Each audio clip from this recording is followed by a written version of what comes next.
তিনটা জিনিস আমি আপনাদের মধ্যে ঢুকিয়ে দিতে চাই আজকের লেকচারে, যেটা আমি নিজের মধ্যে নিয়েই চলি যেদিন থেকে ইসলামের বুঝ এসেছে ওই দিন থেকে। এক, স্বপ্ন। এক কি? স্বপ্ন। আপনি স্বপ্ন দেখতে শেখেন, ড্রিম বিগ, ড্রিম বিগ। আপনি বড় স্বপ্ন দেখতে শেখেন। স্বপ্ন দেখেন যে ইনশাআল্লাহ একদিন পুরো বাংলাদেশ কেন পুরো বিশ্বে ইসলামের জয় জয়কার হবে ইনশাআল্লাহ।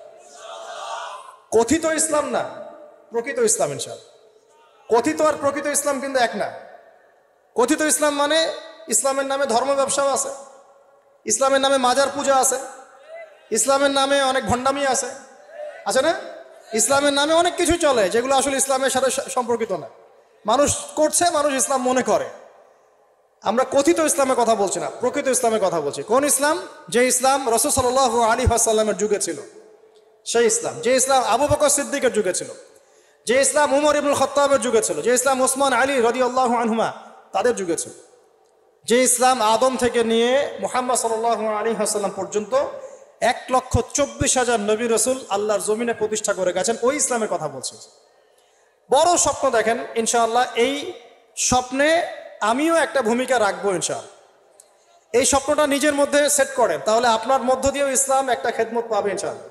সবাই লেকচারার হবে না, কেউ হয়তো বই লিখবে, কেউ হয়তো ইসলামের জন্য গাইবে, ইসলামের জন্য কবিতা লিখবে, ইসলামের জন্য ইকোনমিক কোনো প্রজেক্ট লঞ্চ করবে, ইসলামের জন্য পলিটিক্যাল সেকশনে দুর্নীতি কমাই দেবে, কনস্ট্রাকশনাল রেভলিউশনের কাজ করবে, ইসলামের জন্য ন্যাশনকে এগিয়ে নিবে।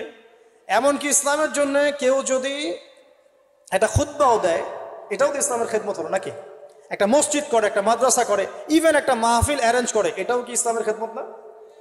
তো আমি স্বপ্ন লালন করি আগে যে আমি দিনের জন্য কিছু করবো ইনশাআল্লাহ। স্বপ্ন দেখা যাবে তো ইনশাআল্লাহ?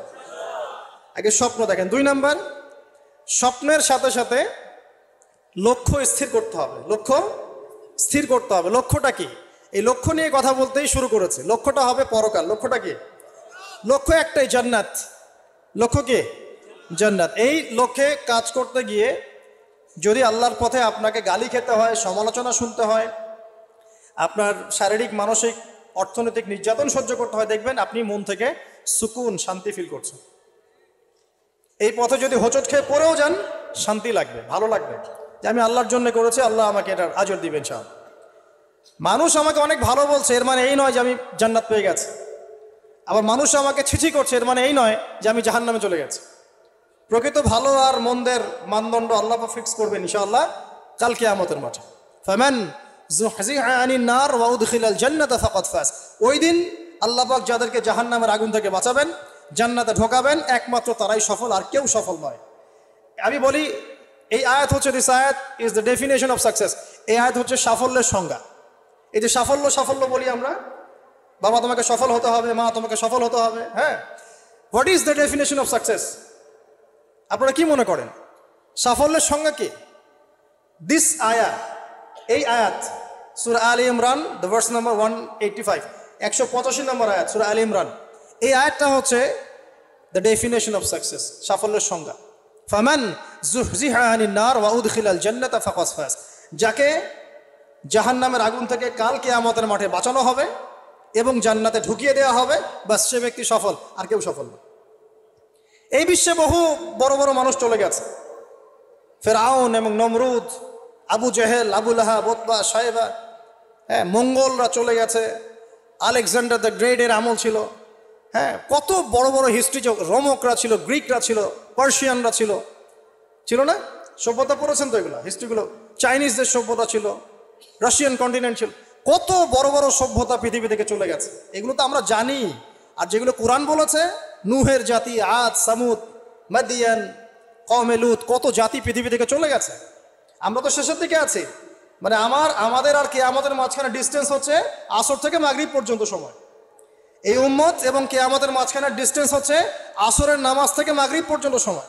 নবীজি বলছেন এরকম, এই আঙ্গুল থেকে এই আঙ্গুল যেমন দূরত্ব, আমার আর কিয়ামতের মাঝখানে এতটুকু দূরত্ব।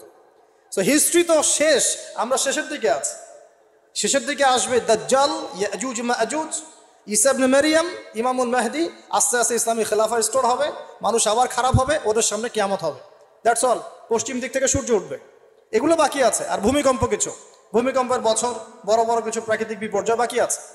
এখন হিস্ট্রি ঘেটে দেখেন, এরা তো চলে গেছে হিস্ট্রি থেকে। এই ব্যক্তিত্বরা কেউই সফল হবে না যদি কাল কিয়ামতের মাঠে জাহান্নাম থেকে বাঁচতে না পারে। বলেন এই বিশ্বের সবচেয়ে বড় নেতার নাম কি? আপনার কি মত বলেন দেখি। এক্স্যাক্টলি, আমার মতে পুতিন। আমার মতে কি? এই ব্যক্তি সফল হতে পারবে না যদি কাল কিয়ামতের মাঠে জাহান্নাম থেকে বাঁচতে না পারে। তার কাছে এখন সবকিছু আছে, অনেক কিছু আছে। এই ব্যক্তি সফল হতে পারবে না যদি কাল কিয়ামতের মাঠে জাহান্নাম থেকে বাঁচতে না পারে। যদি সে কাল কিয়ামতের মাঠে জাহান্নাম থেকে বাঁচতে পারে, জান্নাতে যেতে পারে, সে সফল ইনশাআল্লাহ।